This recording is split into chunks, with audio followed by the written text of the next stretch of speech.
Good morning, Bill. Good morning, Bill. First, we got to talk about them sweet, sweet spectacles. Those are so. God, what's his name? Seth Godin. Seth Godin. Yeah, you look. You look like you market well just by wearing those glasses. That's right. It's part of the uniform. Exactly, the uniform. So you got those from a client. I know this story, but other people don't. Yeah. A girl I met networking. She's got a heart for people that are massive influencers because it can be extremely lonely at the top, as they say. And so she started a glasses company where they're like special edition like stuff. Like this is 9 of 50. So I don't know if you can see that kind of on the thing there. Yeah. So there's like special edition and they're like super high end frames. They cost lots of money that I can never afford them. Anyway, so she just wants them to know that they're seen. You know, they're not alone, like that sort of thing. So she did an eyeglass company to spread that message, and she's growing that company. And so, yeah, she gave me a pair.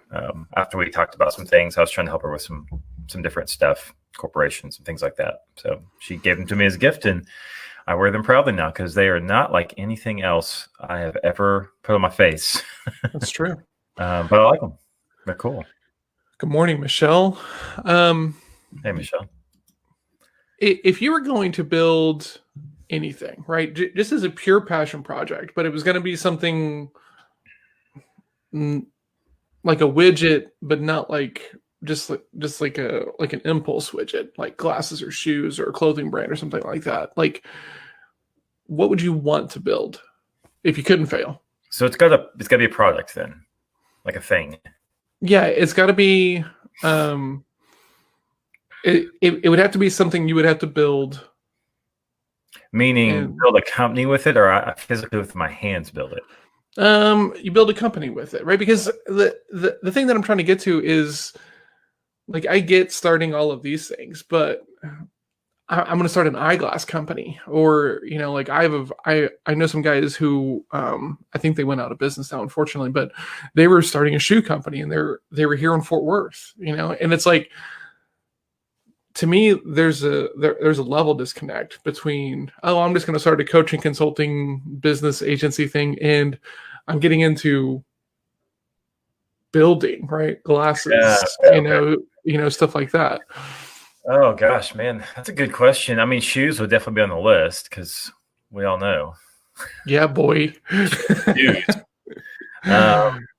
see what you're saying, though. It's kind of one of those. Is there a market for it? Sort of things, Unfortunately, mine would probably, if I couldn't fail, it'd be something enclosed. It'd be around shoes, or maybe something like something odd, morning, like Mike. bow ties or something interesting. It wouldn't just be bow ties would be good. I'm gonna start a pants company. Like, no, who needs pants? We're in COVID. Hey, Mike. Athleisure pants is what everybody needs. Yeah. Yeah, I prefer no pants. Why waste a good pair of material on your legs when nobody sees them? That's a good point. That's a really good point. What about you? Man, it's funny because I was thinking about it. I've kind of been thinking about this in the back of my head since I first saw those glasses, and thinking like, man, like you can build anything. Mm-hmm. You can build anything if you can figure it out, and you can get connected with people and get it sourced and stuff like this. So yeah, it's ever since seeing those glasses, I'm like, man, like what would I build if I just had carte blanche and had money and could do it and had the time to do it. And I think it would be shoes, right? Mm-hmm. Like I think that would be just really cool. They would be boring. I would. Yeah. Well, see, what we've discovered is in retirement, John and I are going to have a shoe company, and he's going to make boring shoes, and I'm going to make wacky shoes, but they're going to be under the same umbrella, Yes. So we just figured out a retirement plan. So that's all. So look at what we accomplished already at 7:49 a.m. There we go. not only the plan for the next however long we plan to be productive, but we have a business idea to start whenever we're old and feeble and don't want to be productive anymore. That's right. 70 plus. We are two tycoons. 70 plus. That's funny. Man, yeah, I think we live in a very unique and cool time, right? Because you can get connected with someone who's in China to like source products. If spending is your big deal, there's lots of ways of getting production done here in the U.S. and there's a lot of companies who kind of like plant their flag around that, and I think that's awesome as well. Yeah. I just think it's a really cool time to be an entrepreneur, right? Because thinking about it, I was thinking about this on my walk yesterday. Think about how many stores existed just as pure middlemen because it was so hard to get everything out. Like that's what Pier 1 Imports was, right? They didn't really do anything of their own. They kind of resold stuff, and now there's no real need to go up to like a big like brick and mortar aggregate to sell your stuff, right? And to take a haircut, because if you can market and you can figure out how to do it, then you don't have to take the haircut, which is crazy. Yeah, it's true. It's cool is that there in the for good arena, there's actually a lot of companies. It used to be like, okay, go source your stuff in China, whatever, India maybe. There's a lot of companies now these days that are going to like smaller countries all through Western Eastern Europe and Asia and like all over the place, and finding markets and finding unique goods, almost like Etsy worldwide, and paying them like a living wage to make what they already make, and then importing it and bringing it and marking it way up, and selling it for $55 when literally they sell it for $6 where they live. And so like they're actually helping people who are poor make a living, and they're selling it as upscale stuff here over in the US. So to your point, like there's a bunch of really cool stuff that happens that you just don't even know about happens. You just start digging a little bit. So that's super cool. It is a cool time to be an entrepreneur. Oh, Michelle. It's a scale. Yeah. It's a problem, right? At like sometimes, because it's kind of this, I feel like the business thing is like the one area where I can be like really creative, and it's really the only creative outlet I have, right? I mean, I don't really do much else, right? As far as like, oh, here's an idea, how far do we kind of take it? Right. So I could imagine though that my family's not going to want me trying to be like productive and trying to get things done at 70. It looks stopping you though. That's true. Try and stop a small mountain, seriously. If I couldn't fail, I would build toddler-proof floor lamps. It sounds like there's some history behind that. Yeah, there might be some experience there. That's true. Yeah, that's funny. Hey, invention is the mother of, or necessity is the invention. Yes. I need more coffee. Yeah, necessity is the mother of all invention. There you go. I had all the words, they just wouldn't go together. They were all disconnected and floating around in there. Give me a second, Levi. I'll get back on you. What's the last thing you would want to build a brand or a company around? Like the last thing? Oh, yeah. Anything toddler related. Sorry, Levi. For real, it reminds me of days past where I slept very little, and there's very few things I like more than sleep. Very, very few things. I love sleep. It makes me so happy. So toddlers interrupted that. It was a pattern interrupt I did not like. Yeah. Oh man. How was yesterday, Bill? It was good. It was good. It was a productive day. We're finishing up a quiz as a lead gen. Nice. And so I got a decent bit of that done and scripted and edited and a bunch of stuff like that. So I'm going to finish that up today, and we're actually going to try and get it live this week up on the website to do some more. Awesome. Push some more stuff too. So that was good. We got that done. And then I missed my workout yesterday.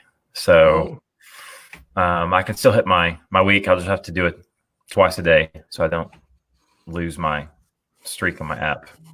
It does 4 hours. So It was funny because like last week, I kind of had this goal set for 15 miles, you know, and anything I didn't do during the week, I was going to have to do over the weekend, right? Well, then I was thinking about it, and the day isn't really built for me to walk 3 miles in the morning, Right.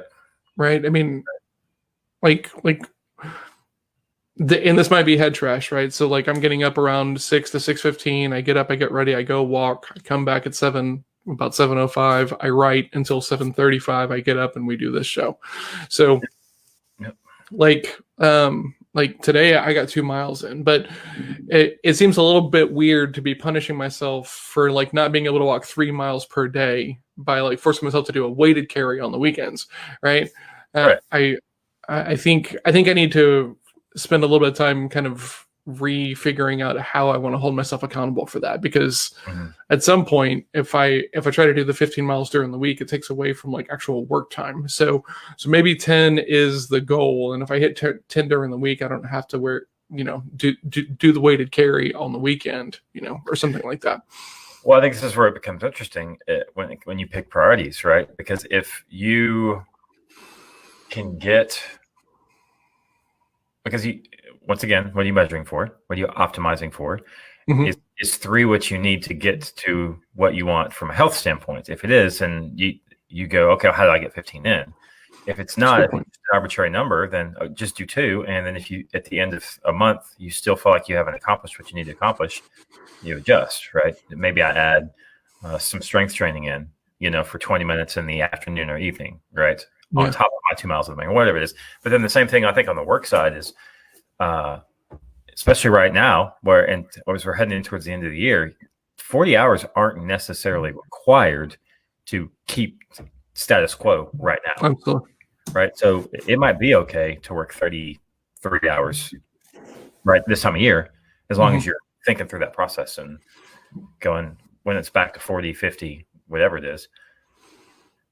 That's fair. The walk for me at this point is not, it's about like making the decision to go without, right? Like it's the cultivating of stillness. It's another version of like meditating and being thoughtful and mindful and stuff like that. So for me, it's much more about the fact that I'm just taking time out to go do that, and less about a certain timeline. But for whatever reason in my head, I can't just enjoy something like this just for the sake of doing it. I have got to push it a little bit. Right. Ridiculous. Yeah. I mean, it is what it is. It's who you are. You like the borders. There's nothing wrong with that. That's fair. And until there is. There's certain areas until there's all the problems with it. Right. Certain areas that just aren't pushable. Levi's got a good question here. Have we discussed consolidating walking and journaling? You could just be that guy muttering to himself on the track. You have to head start on that. Oh my gosh. You don't have to wait till 70. That is good. Good. Man. Good morning, Ann. Good morning, Ann. I don't want to consolidate it, honestly, right? And I know that there's a joke in there, but like thinking about it, like over the course of this year, I have built, without really intending to do so, a lot of like mindfulness into like the course of my day, which is, I mean, pretty awesome. I'm pretty happy about it. But it's also like interesting because a year and a half ago, 2 years ago, I was struggling to build even, the journaling habit as strong as it is now, right? It was something I was doing to kind of check the boxes, and because it was going to, for lack of a better term, be a cool story, right? Oh yeah, I do this over here, and this makes me good. Oh, okay, cool. So, whatever else. And now I'm waking up early. I go for a walk. I sit and write by myself. I journal at night, and there's been days where I'll go and I'll sit and meditate for a while. So like looking at it from that point of view, I have quite a lot of like mindfulness kind of built into the day, which is interesting because I hadn't really thought about it until like just right now, whenever Levi was essentially giving me crap for, not consolidating my steps enough. I think also, once again, I think mindfulness is a means to an end, right? So like it can be for its own, like just to sit and be quiet. Like I value my solitude as well, and the whole point is to be quiet. That's the point, just to quiet your soul. But then when you start adding journaling and meditation and multiple times a day and things like that, once again, I go, is it you pushing borders? Like how much of this can I build into my day because I know it's a good thing? Or are you optimizing that towards something, which you are, right? Like the journaling's to get certain things out, to sort things. So I think once again, it's just kind of a relook at what am I optimizing myself towards overall with all this mindfulness. Maybe there's a different way to do it. Maybe there is in the shower. You can do a piece of it, or whatever. I don't know. It's funny. I used to think that I struggled with like meditation for a very long time. I couldn't do it regularly. And I only viewed meditation as like the mindfulness thing. Right. And now it's like, when you're walking and when you're journaling, right. I mean, anything where it's just like you're forcing yourself to be super aware of like what's going on in the moment. Mm-hmm. Good morning, Gabriel. Man,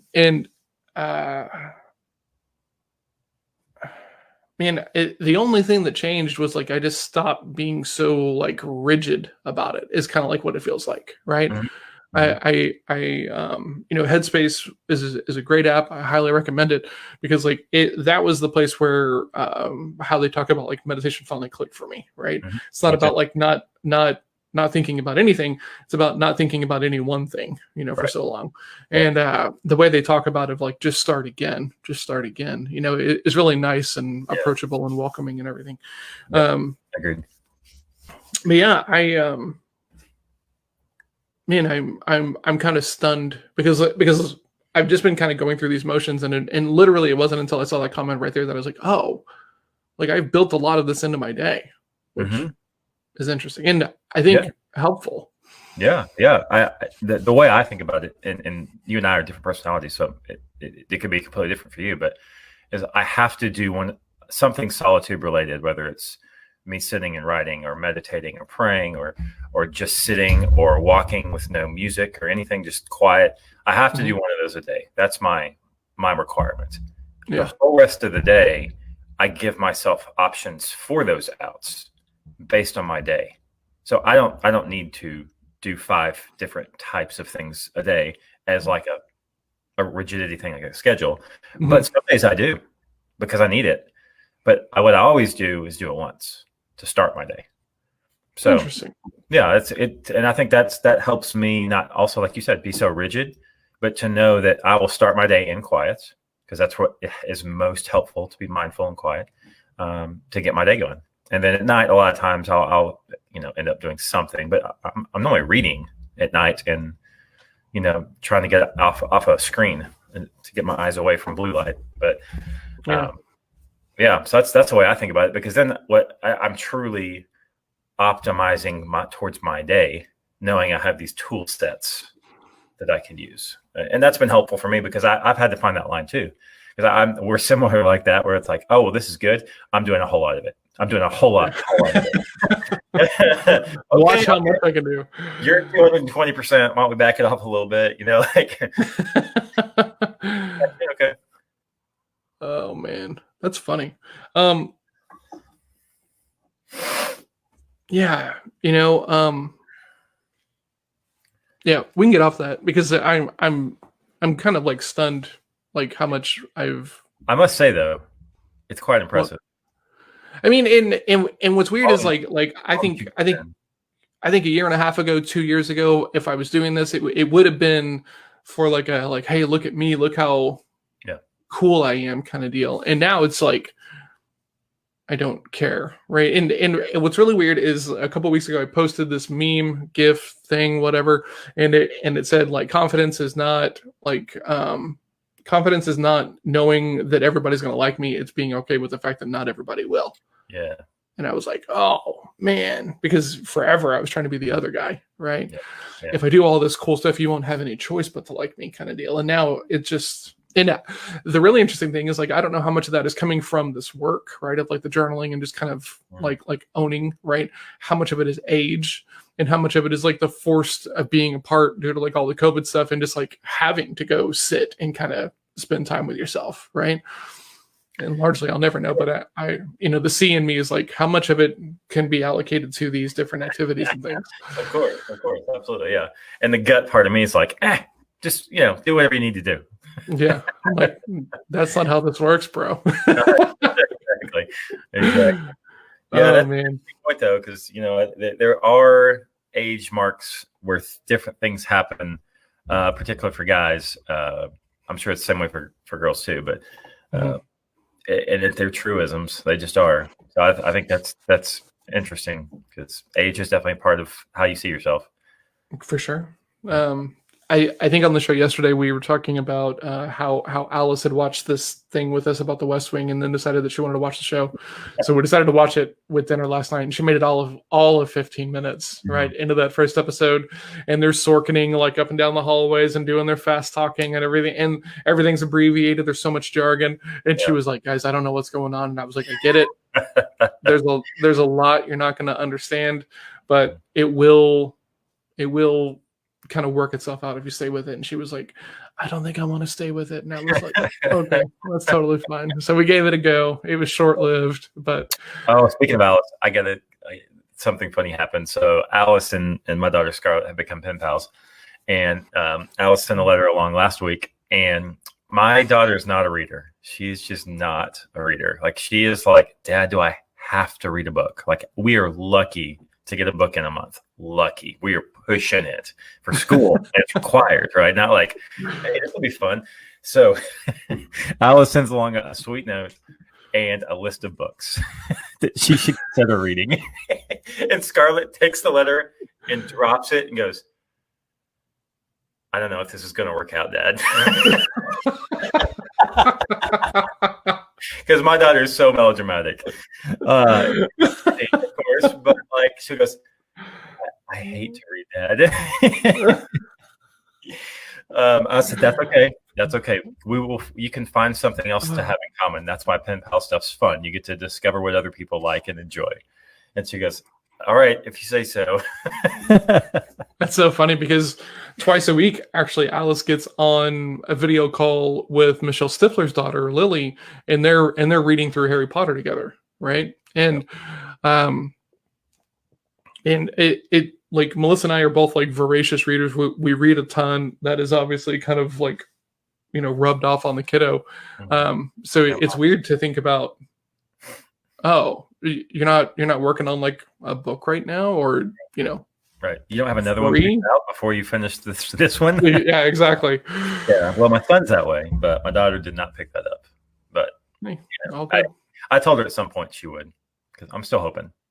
Yeah, you just have to find the intrinsic lever, right? Is what it is. Mm-hmm. Yep. Or back whenever we were kids, it was all about them Book It pens. Oh yeah. And the free pizza that we never went to go get because it was only like I would get a pizza for like finishing the reading task, but like we didn't really have money for like everybody to go eat pizza, so we never went, kind of deal. Oh, okay. Gotcha. I remember that. That's true. That they would give you enough just for you.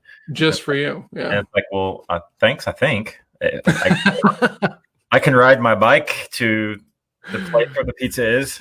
No, I can't. It's 9 miles away. All right. Well, throw the other way. Oh man, what do you got today, Bill? So I am doing some video work later in the afternoon for an email funnel for this this quiz. So if people don't end up wanting to book something, we're going to have a little something afterwards. So working on that. I am doing a little bit of writing for some client, and I've got 2 other meetings. One's a follow-up, and one is a potential. It was a networking connection that someone connected me else with. John Hilled me. He said, "Hey, you 2 people need to get together." So I got one of those. What about you? I've got my morning session with Levi.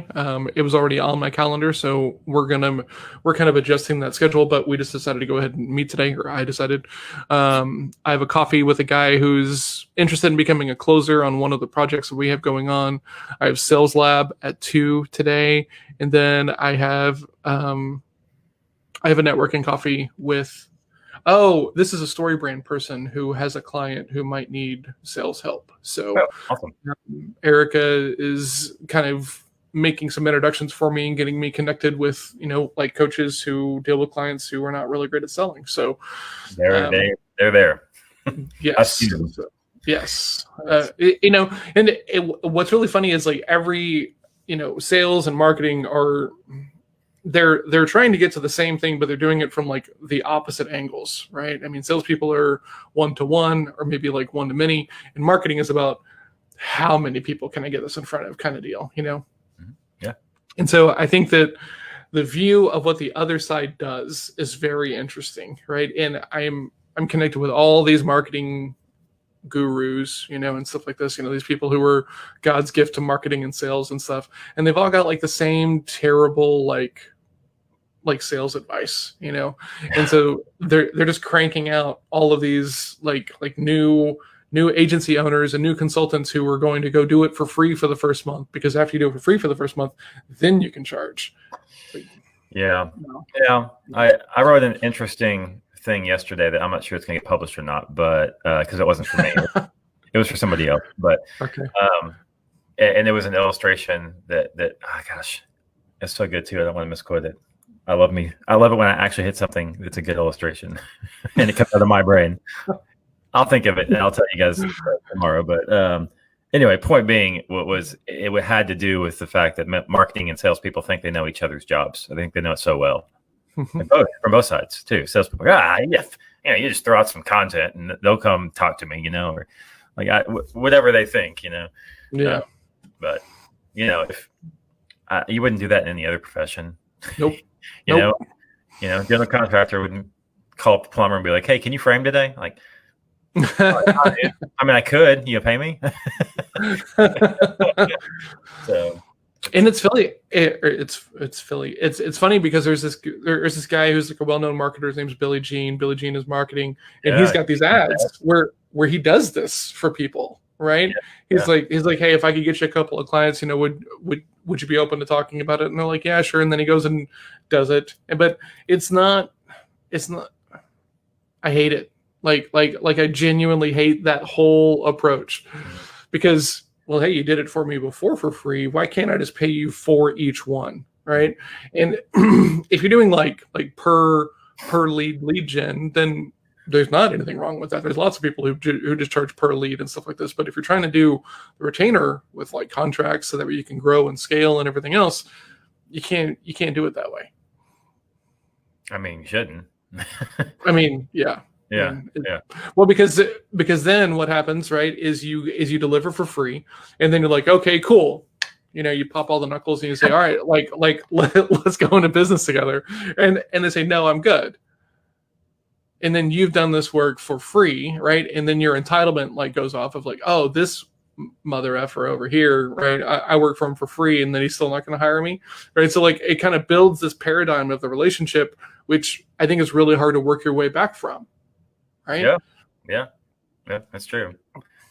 Yeah. I have a section. I've been playing with this course platform that has been killing me for like the past couple of weeks, and so I forced myself to do some work on Saturday to kind of treat this like a hobby, so that way it'd be a little bit more approachable. And now, like I'm in here, like it makes sense. I'm making good progress through this thing. It should be done by Friday, I think. And